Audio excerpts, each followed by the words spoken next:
Hello, everyone, apart but together. It's really good to be here with everyone virtually. My name is Matt Coss. I am a lecturer in Chinese at George Washington University, and I also work for the National Foreign Language Center as a second language acquisition specialist. So today what I'm going to try to do is bridge these two worlds a little bit, the world of the teacher and the world of the resource developer, and share with everyone a collection of resources that we've developed at the NFLC that have really impacted my teaching practice and that I think will be really useful for the rest of the summer as we prepare for whatever it is that the fall is going to bring us. So let's jump right in and get started here. As we always do, I'm going to start today off with two can-do statements, two professional learning targets. Hopefully by the end of the 30 minutes that we get to spend together, you will be able to identify and locate some resources that you find useful in planning and some that you find useful in your actual teaching this fall. And I am hoping that you will share the love. So you will maybe select at least one resource today that you can share with a colleague in your department or in your PLC that they can benefit from this summer and this fall as well. So without further ado, let's jump in and look at some of these resources. So the first thing to know about the resources that we've developed at the NFLC is the grand majority of them are developed by these 6 guiding principles. And as you look through them, I won't read them to you, you will probably notice that they are very much what many of us consider to be best practices in world language teaching or language teaching at any level. And if you're familiar with the ACTFL core practices, you likely see a lot of common ground here with these 6 Star Talk principles as well. And I mentioned the Star Talk principles really just so that you understand the background and the framework under which these resources were developed, and also so that as you continue to do some professional development this summer and into the school year, you can navigate our website and find resources that suit and meet your professional needs a little bit easier. So all of the resources on the Star Talk website, which is where I'll mainly be sharing from today, are sorted under these principles. So if we take a look at that, you'll see that for every principle, this is 3 of the 6, we have a document that's called the principle in action, which you'll see a little later on. And then for each principle, we have a list of additional resources. So say you or a colleague are interested in learning more about conducting performance-based assessment, be that formative or summative in your teaching context, you would just click additional resources and you would come here and see this group of multimedia resources. Some are print, some are video, some are a mix of the two that are curated specifically for this set of topics. And this library of resources has continued to grow over the years. So it's something you'll want to bookmark and also something you'll want to check back on frequently to see any updates as you continue to develop in your practice. We're not going to spend too much time on all these Star Talk multimedia resources that are under the principles, but I did want you to be able to find them. So if you just come to our website, which is startalk.nflc.umd.edu, under resources, it's the very first link. So you'll be able to find this page that I just showed and find all of those multimedia PD resources. Okay, let's jump into the main part of why we're here today. You might be wondering, coming to this and many other professional developments this summer, but how exactly do I know what professional development resources I need? How do I know where my growth areas are? How do I know what my strengths and my areas for improvement are in all of these various aspects of my teaching? And I have to be honest, and the reason I wanted to do this session is that the resource that made the biggest impact on my ability to identify my strengths and areas for growth is what we call the TEL framework. And TEL just stands for Teacher Effectiveness for Language Learning. It's accessible at either of these 2 links right here. And it really is going to frame the rest of my time with you today. Basically what the TEL framework is, you can almost think of it as the parallel to the proficiency guidelines that we use to describe how student language ability progresses. This is a set of guidelines that help us as teachers compare ourselves to an objective standard, as opposed to what we all tend to do, which is never a good idea, which is comparing ourselves to one another and falling into that who's better than who comparative mentality that really isn't healthy and really actually doesn't help that much. So it allows us to have a growth mindset, and it allows us to set really clear, measurable, and attainable goals, be they for a semester, for a unit, for a school year, etc. So let's dig in and look at the TEL framework just a little bit so it can guide our discussion for the day. So the TEL framework is composed of 7 domains, which you see here on the screen. And each of these 7 domains then contains a set of criteria. So for the sake of today, since, let's be honest, we're all engaging in some level of planning already, even though it's our summer break, we are going to jump into the planning domain, which is guided by this big essential question: how do teachers plan learning experiences to prepare for student learning? And in this and every domain of the TEL framework, what you'll see is that they're made up really of just a list of criteria. So planning has 8 criteria, and each of these criteria are then further subdivided into what we call sub-criteria. So for today, we're really going to hone in and focus on PL4, which has been the area that I have been working really hard in my own teaching practice over the last, I'd say maybe 3 years, and has been an area where I'm trying to document and measure my own growth. So let's jump into PL4, and what you'll see in PL4 here is that it is made up of 3 sub-criteria. So today what we're going to look at in our session is setting daily learning targets, planning for assessment of student learning, and then planning activities that build our students up from their current ability level to meet their target and perform on an assessment. So let's start just by focusing on learning targets for just a minute. And I want to remind us, many of us already use learning targets as a daily part of our practice, but not all of us know why we use them or what the real purpose, sort of the mentality is behind learning targets. And in a word, really, I like to compare learning targets to a GPS, and that's a metaphor that I use with my students as well. The idea is we're taking students to a place that they've never been before. And as citizens with smartphones in the 21st century, many of us are accustomed to using a GPS and plugging in our destination before we actually take off on a new journey. So that's sort of the metaphorical idea of learning targets, but I think what it really behooves all of us as teachers to know is there's a term in psychology called self-efficacy, which really is just the idea of what we call sometimes a can-do attitude, or is the belief in oneself that you can do something, that you can accomplish something, or the belief that you can succeed. So what we're really trying to do with learning targets, I think, is build this idea of self-efficacy in our students, build up their belief every single day in the long and really arduous process that all of us know language learning to be, that they really can do it. And we give them these small wins, small victories every day to keep them coming back for more, so that they stay on this track and really stay on this, what we call a path to proficiency, because it takes a long time to get there, right? So that's sort of the why behind the can-do statements. But I know as a teacher, I found myself early on really wondering, okay, I believe that, I buy into that, but how do I do it? And someone shared with me years ago this formula, this I can do, or this can-do statement formula. So I'm going to share it with everyone today, and I hope you will find it useful. Basically, the idea is a can-do statement, if it has nothing else in it, should be made up of the following 4 elements. The first element is the 2 words I can, written in English. The next word is a language function, and we'll get into what that means in just a second. Then, of course, you have the content that is being used, the context in which the content is being used, and then the text type. And text type is a word many of us might be familiar with, but just in case, text type just means the kind of language being produced. So words, sentences, strings of sentences, or paragraphs.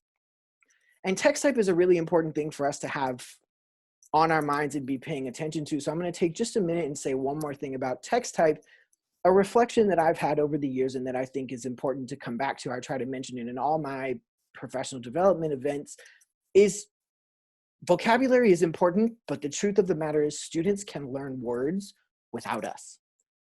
What they can't learn without us, though, is sentences. If you think about it, they can use their smartphones and find lists of vocabulary words, online translators, online dictionaries, but there's no such thing as a sentence dictionary. And when we sit down and ask ourselves and we think critically for just a moment about what our students really need to advance in their proficiency level to make it out of the realm of novice and solidly into intermediate and then eventually to advanced, is they need sentences. So if you look at all of the text types, green here is novice, blue here is intermediate, and orange is advanced. If you look at where we want our students to be going in terms of their development, what they need is sentences. So it's really, really important, even if you teach novice language learners, that you are presenting new language. I like to tell teachers, presenting new vocabulary with familiar sentences and presenting new sentences using familiar vocabulary, but that it is always contextualized in actual sentences so that we are constantly building our students' ability to use those. So just as we think about can-do statements, what the text type is, I always fall back on at least a sentence. So just to make this formula a little bit more concrete, let's look at just a couple of examples. So for example, I can categorize foods people like and dislike when I hear them in a conversation. So that would be a whole and complete can-do statement. Or if you teach in an immersion context, for example, I can describe the stages of the life cycle of insects using complete sentences. So again, we have our function, our content, context, and text type.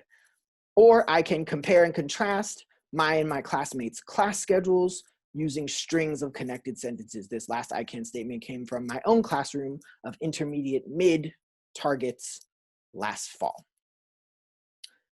So we talked a little bit about text type. I want to spend just a minute longer to say something about language function, because you might be wondering, what exactly is a language function and what exactly does that mean?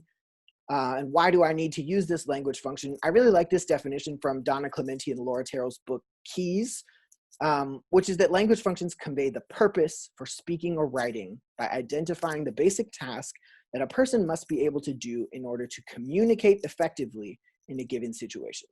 So the idea is, what's the specific purpose? What is the language going to be used for? And really the big takeaway that I had from this and that I've been trying to improve my can-do statements is getting away from using words like speak, listen, read, and write, because those words are not specific enough. They are not the actual communicative function that we are having our students do. So instead, we at the NFLC have come up with a resource that I personally use all the time when writing lesson and unit can-do statements, which is this chart of language functions. So here you see a list, and we don't have time to go through them one by one, but you'll see a QR code on the next screen. You can just scan it and pull this PDF and save it to your computer. We have a set for processing language, so for the input side, and then we have another set for producing language for the output side. So if you want to just take a second and scan that QR code, you can grab this PDF. But this is something that I use on a near daily basis as I'm writing lesson plans and preparing for instruction, to look at all of the different ways I can have my students process and then produce language and make that clear to them in my actual objectives for the day. So we talked just a little bit about learning targets.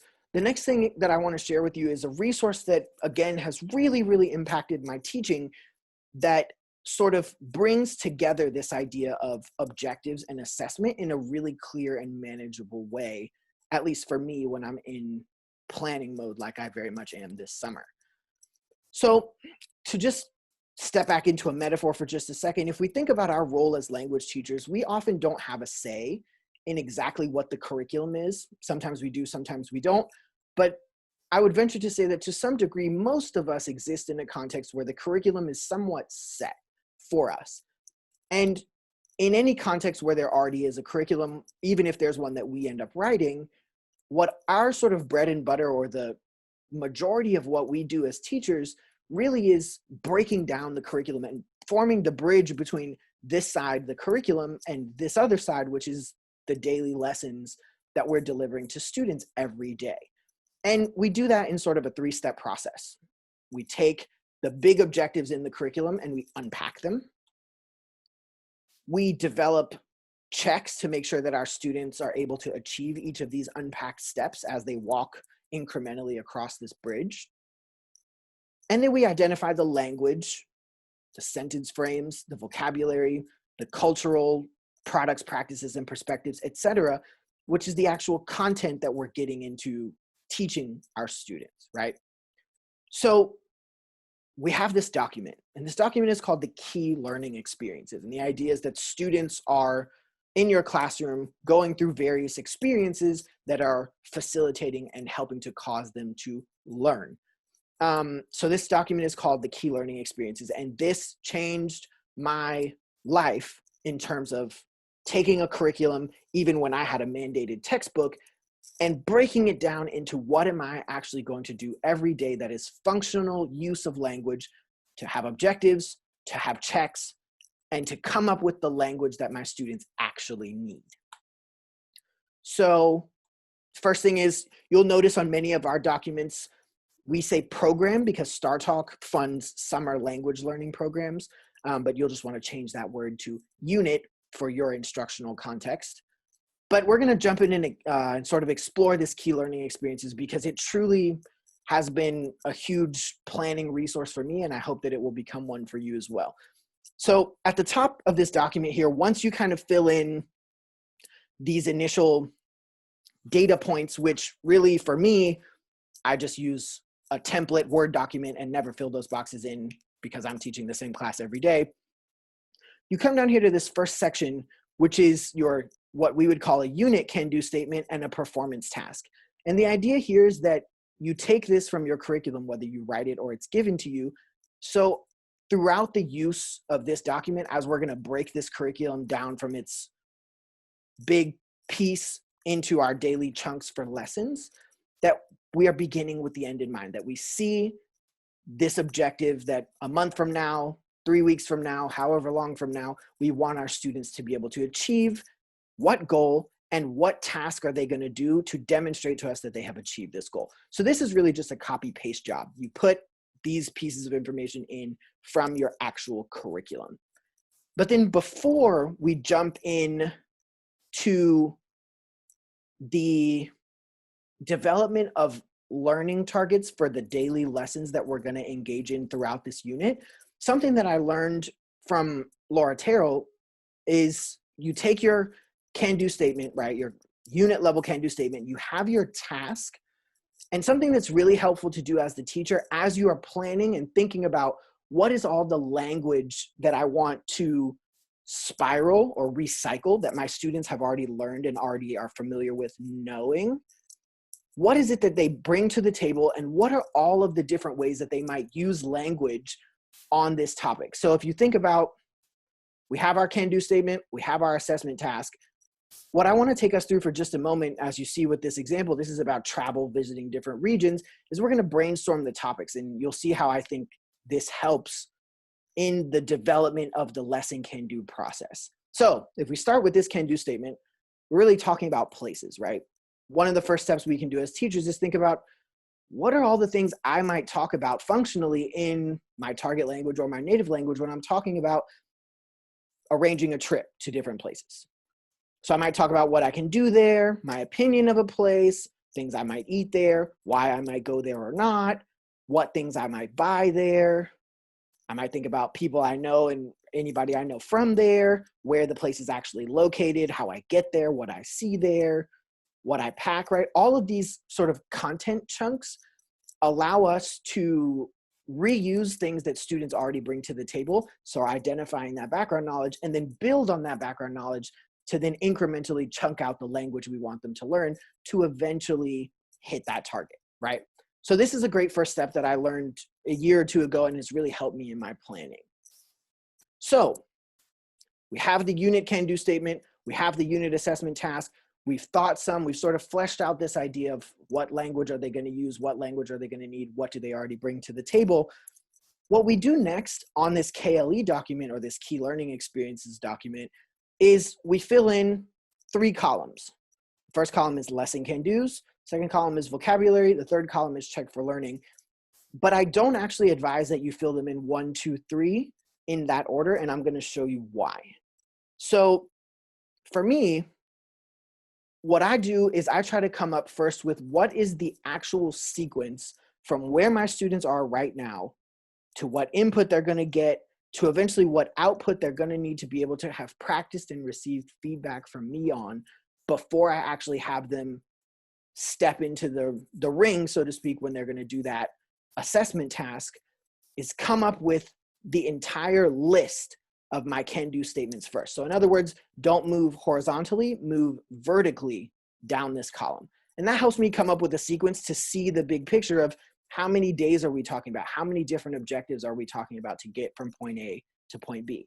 So for example, if we stay on this idea of place, for example, recognizing directions to locate places, identifying regions where a product comes from, identifying places and products when I hear them described, identifying where others want to go based on information they share. This is all input, but this is all building out lots of vocabulary and structures that our students are going to need to eventually move into significant output to be able to have that interpersonal conversation or give that presentational speaking, convincing their classmates to travel to this place and not that place.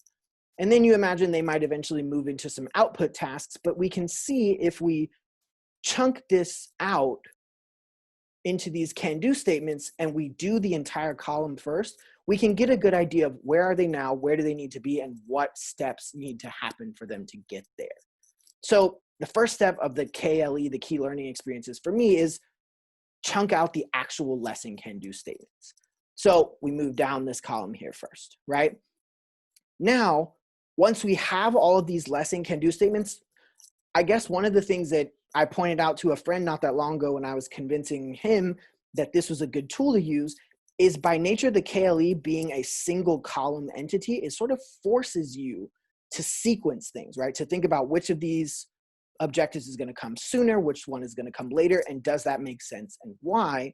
Because what we want to see eventually is that the can-do statements, if we take them in sequential order, that they build up slowly, right?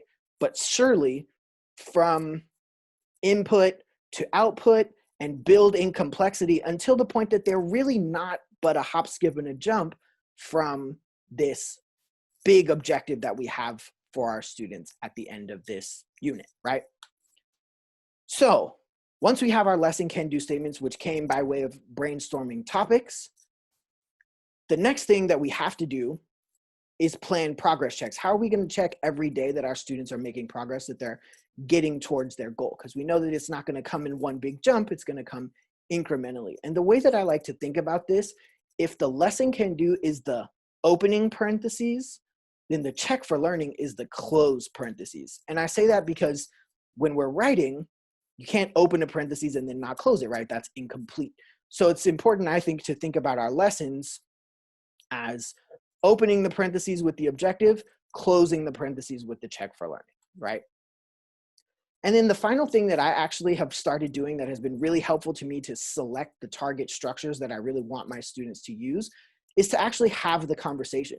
And what I mean by that is take that final assessment task and do it once, maybe twice, maybe 3 times, maybe with a native speaker in the target language. And that will really help you pull out what structures do you actually need to use and need to teach your students so that they're ready to go through these daily objectives, to meet these daily checks for learning, and then finally to actually perform that task.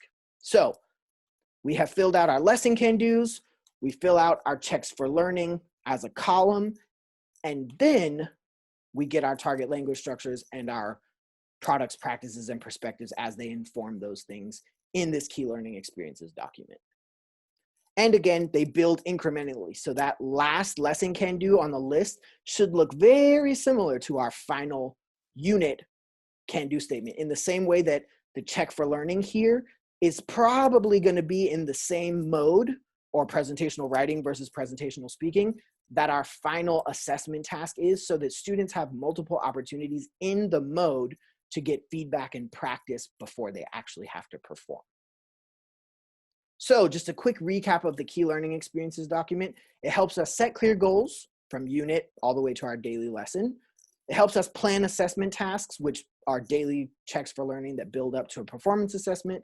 It helps us select the actual language structures, vocabulary, products, practices, and perspectives that form the language piece of our unit.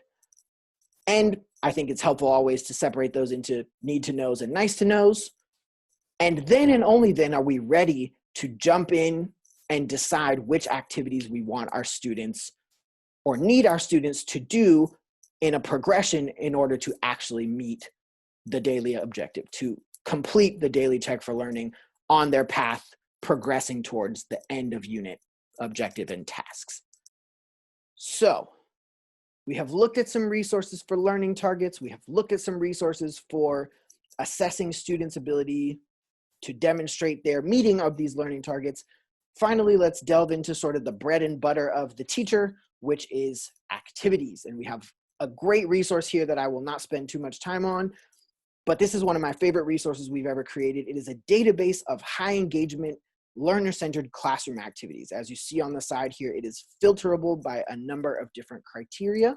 And just to give you an idea of what it looks like, I selected chat stations, which is just one of the activities. You'll see that there's an introduction, the classifications or the sort criteria, step-by-step instructions, helpful tips from other teachers' experience using these activities, differentiation strategies, materials, and many times they're listed in print and digital, especially for those of us who will be hybrid this fall.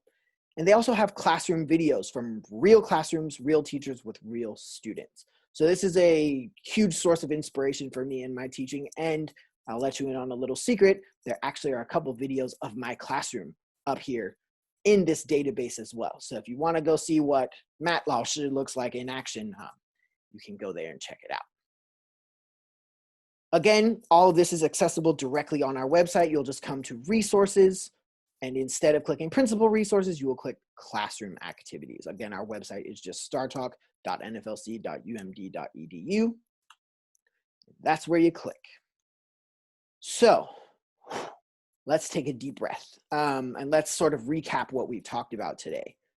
Today, we looked at the PL4 criteria of the TEL framework of in the domain of planning, and we looked at these 3 sub-criteria and resources to help you engage in and improve these 3 aspects of your planning. And what I want to do to sort of tie it all together is show you how these things actually fit in a lesson plan.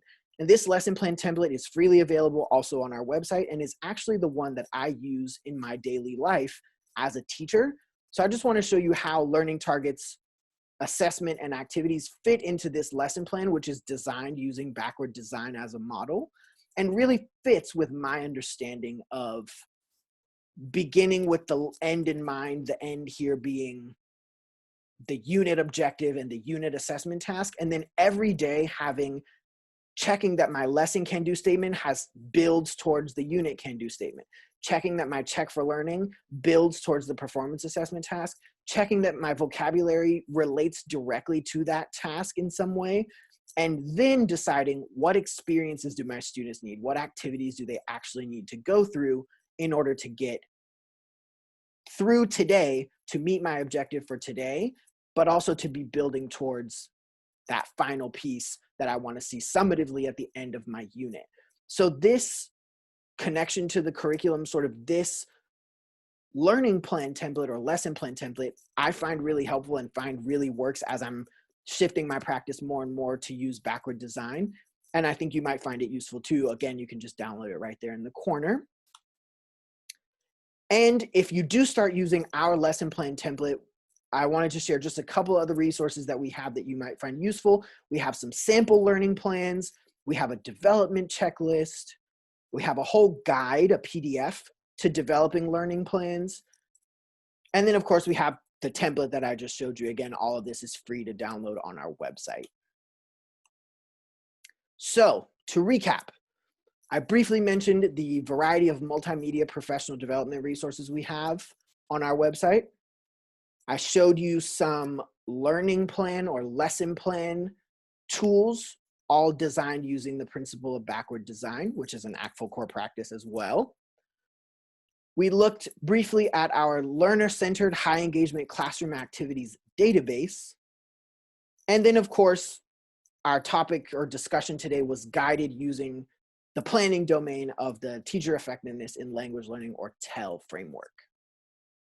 So again, today we looked at planning, and we actually really only looked at the 3 sub-criteria of 1 criteria in planning. But remember that planning is only one of the 7 domains. And I wanted to sort of sum up TEL with the logo and sort of explain to you what the TEL logo means. And what you see here is that the logo is not in a straight line. So these 7 domains come together in a way that you can design your own path, and that there's many different points of entry. So the idea today is that we went over some aspects of planning, but that there are a variety of other aspects of your teaching that you might feel are your strengths and you might feel are your areas for growth. And I encourage you to explore the entire TEL framework and see which areas are your top priorities and which areas do you really feel that you've already accomplished and made a lot of progress in your own professional path to proficiency as a teacher. And I want to end just quickly with a couple additional resources that the TEL project, has to offer, including some self-assessment tools, which allow you to see where you are and where you want to grow in each of the domains, and some observation tools. So not only when your administrator or department chair or colleague comes to observe your classroom, but also if you videotape your own classroom and want to give yourself an observation, you can use these observation tools. One sort of looks at the full bandwidth of the domains, and then there's specific individual ones if you're looking for feedback on some specific aspect of your teaching. And it's great to just be able to hand one of these to an administrator and say, hey, my professional learning goal for myself this semester, this year is X. I would love it if you gave me feedback in these specific areas using this tool that's designed specifically for language teachers. So that is something else that the TEL program or the TEL project has to offer us. Again, all of that stuff is available on the TEL Project's website and also on Pearl, our language resource center at the National Foreign Language Center's website. Whew, we made it. So just looking back, as I like to do at the end of every class period with students as well, our 2 targets today were that you could identify and locate at least 1 resource that would be useful in your planning and useful in your teaching in the fall. And I hope from this, you have also selected at least 1 resource that you will recommend to a colleague that they can explore that you think will help them with their planning and instruction this fall as well. So I like to think that we can check both of those things off. And just as a quick final thing, if you want to mention to a colleague that teaches a different language than you, especially if it's one of our StarTalk languages, which you can see here, we have recently curated all of our resources and sorted them by language. So for all of the resources we have that are language specific, you could share these pages with your Chinese teaching colleagues or Arabic teaching colleagues, for example. So that's another thing you can share. I appreciate you spending part of your virtual summit with me. I hope you found this session useful, and I would love to connect on social media or by email. Feel free to @ me on Twitter. You can also follow the NFLC, and that is my NFLC email address, and I'm happy to answer any questions that anybody has. Thank you so much, and I look forward to learning from all the rest of you for the rest of the summit. Bye.